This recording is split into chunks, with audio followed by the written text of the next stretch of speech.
Sarah and Daniel Carter had built a life that looked flawless from the outside, until Daniel's lifeless body was discovered in a deserted warehouse, poisoned and alone. While the world searched for answers, only Sarah knew the chilling truth. His death wasn't a tragedy. It was justice. Sarah and Daniel Carter seemed like the perfect couple.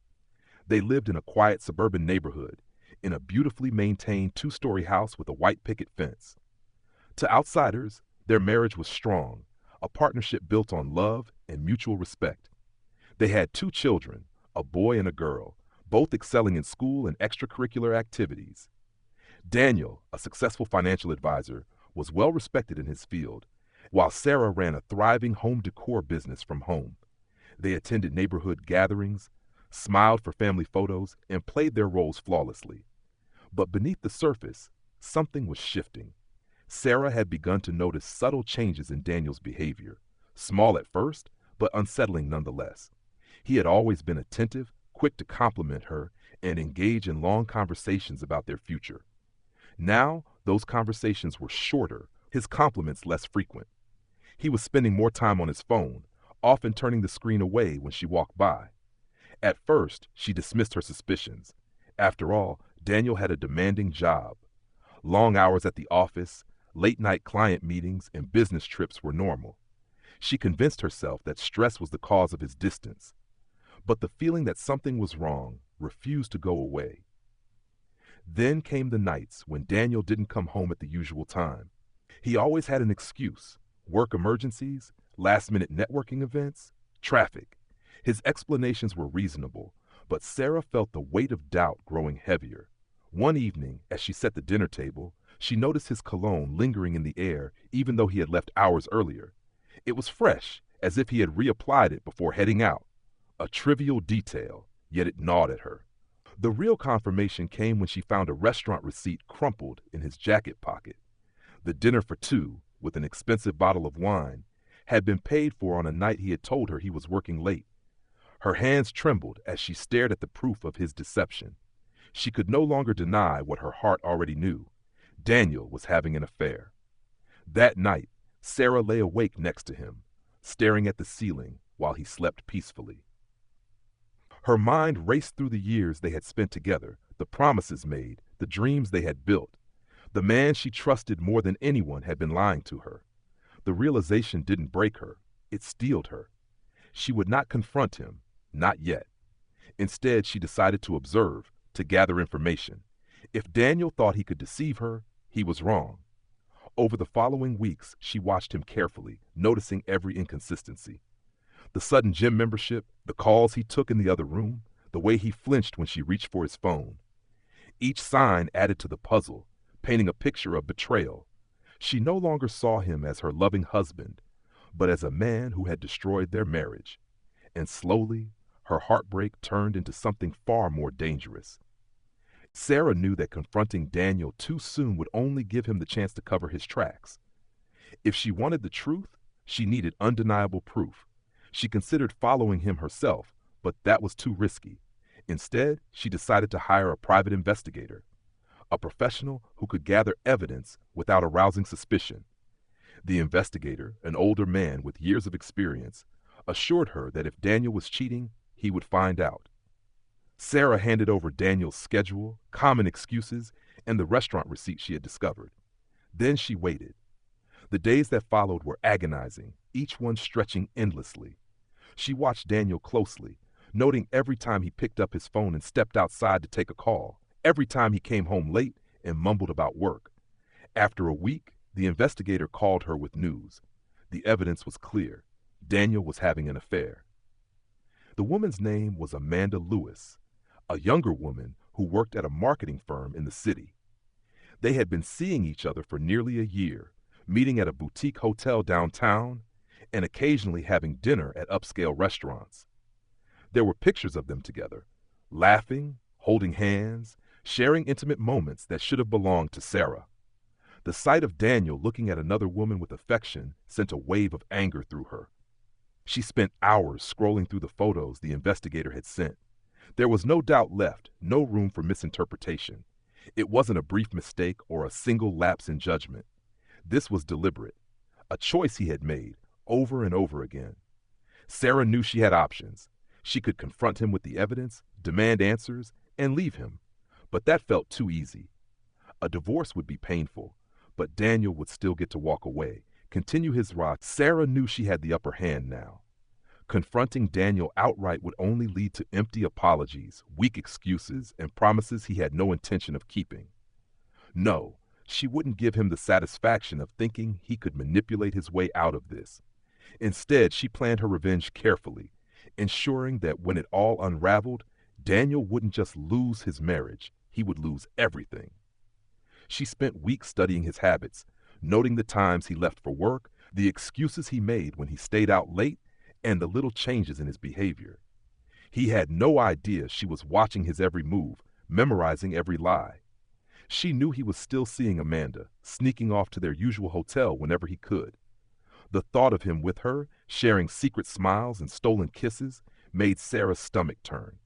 But she swallowed her emotions, keeping her face neutral whenever he was around. She was no longer a heartbroken wife. She was a woman on a mission. One evening after Daniel had fallen asleep, Sarah sat at the kitchen table and carefully crafted an email. Using an anonymous account, she wrote to Amanda, hinting at secrets she knew Daniel had been keeping, not just from his wife, but from her as well. She included vague references to financial discrepancies at his firm, warning that he was not the man she thought he was. The message was designed to plant doubt, to make Amanda question whether Daniel had ever truly been honest with her. Amanda took the bait. Over the next few days, Sarah watched as Daniel became more agitated, pacing around the house with his phone glued to his ear. The arguments between him and Amanda grew more frequent. Sarah listened from another room as his muffled voice rose in frustration, his attempts at reassurance failing. The foundation of their affair was crumbling, just as Sarah had planned. But breaking them apart was only the first step. Sarah needed to make sure Daniel's downfall was complete. She dug deeper into his work affairs, sifting through emails on their shared home computer. What she found was more than she had hoped for. Questionable financial transactions, hidden accounts, and signs of possible fraud within his company. Daniel had always been meticulous about his work, but he had grown careless, too comfortable in his deceit. Sarah copied the files onto a flash drive, knowing they would be useful later. With his relationship in shambles and his career under threat, Daniel was now exactly where she wanted him, distracted, vulnerable, and paranoid. The man who had once been so confident, so sure of his ability to juggle lies, was unraveling. Sarah watched with satisfaction as he lost sleep, snapped at the kids, and stared blankly at his laptop late into the night. He had no idea that the real storm was yet to come. Sarah was not done. She was only just getting started. Daniel was a broken man, and Sarah relished every moment of it. His affair had crumbled, his job was hanging by a thread, and paranoia had settled deep into his bones. He barely ate, barely slept. Every time his phone buzzed, he flinched. Every time Sarah walked past him, he avoided her gaze. He was unraveling, and she knew it was only a matter of time before he reached his breaking point. But Sarah wasn't finished. She had spent too many nights crying over his betrayal, too many days pretending to be the loving wife, while he slipped away to be with another woman. A simple breakup and career ruin weren't enough. She wanted him to suffer the way she had. She wanted him to feel true fear. So she set the final phase of her plan into motion. One evening, while Daniel was holed up in his office, staring blankly at his laptop, he received an anonymous email. The subject line read, "I know what you did." The message was simple but effective. It contained several screenshots of his emails and financial transactions, the very files Sarah had stolen. Below them was a single line, "Meet me at the old warehouse on 5th Street tomorrow night. Come alone, or everything goes public." Sarah watched him read the email, his face turning pale. He looked around as if someone were watching him, then shut his laptop and ran a shaking hand through his hair. She could almost hear the thoughts racing through his mind.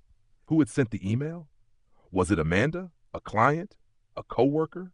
Did someone at the firm know what he had done? For the first time, Daniel was trapped in his own web of lies, and Sarah felt nothing but satisfaction. The next evening, she made sure to prepare his favorite meal, steak and red wine. She played her part perfectly, acting as if nothing was wrong, pretending to be the doting wife who knew nothing of his sins. Daniel barely touched his food, pushing it around on his plate while lost in thought. He downed his wine quickly, glancing at the clock every few minutes. By the time he left for the meeting, Sarah was already one step ahead. The wine she had given him contained a slow-acting sedative, not enough to knock him out completely, but enough to make him weak, sluggish, vulnerable. He wouldn't notice it at first, but by the time he arrived at the warehouse, it would be too late. She waited an hour before following him. Dressed in black, she moved quietly through the empty streets until she reached the warehouse. Inside, Daniel stood in the dim light, his breathing heavy, his head hanging low. The effects of the sedative were kicking in. His hands trembled as he pulled out his phone, trying to call someone, probably Amanda, maybe even the police, but Sarah had already taken care of that. The signal in the area was dead. She stepped out of the shadows and watched as his legs gave out beneath him. The once powerful man who had destroyed their marriage now lay crumpled on the cold concrete floor, his eyes filled with terror. Sarah had won.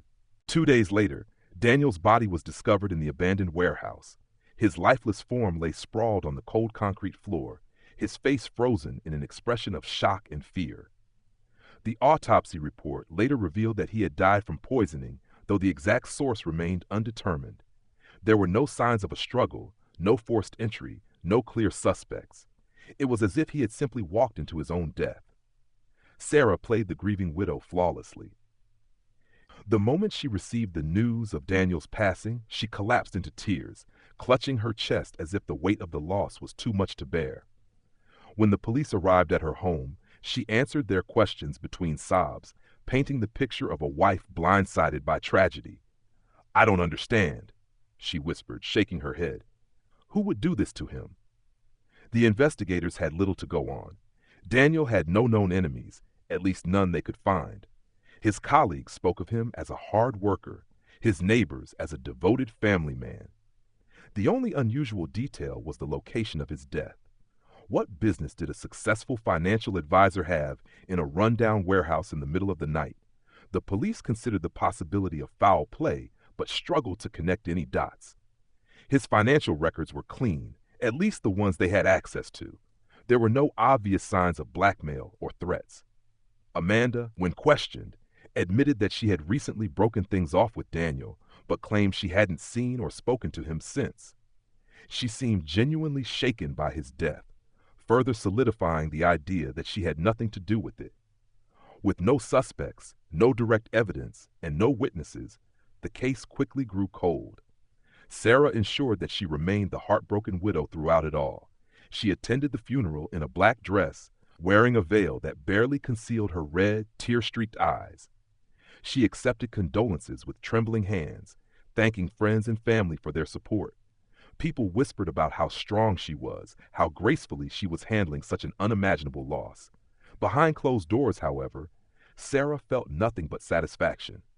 She had erased Daniel from her life and walked away without a single scar. No one would ever suspect the truth, that the woman crying over his casket was the same woman who had orchestrated his downfall. The weeks following his death were quiet.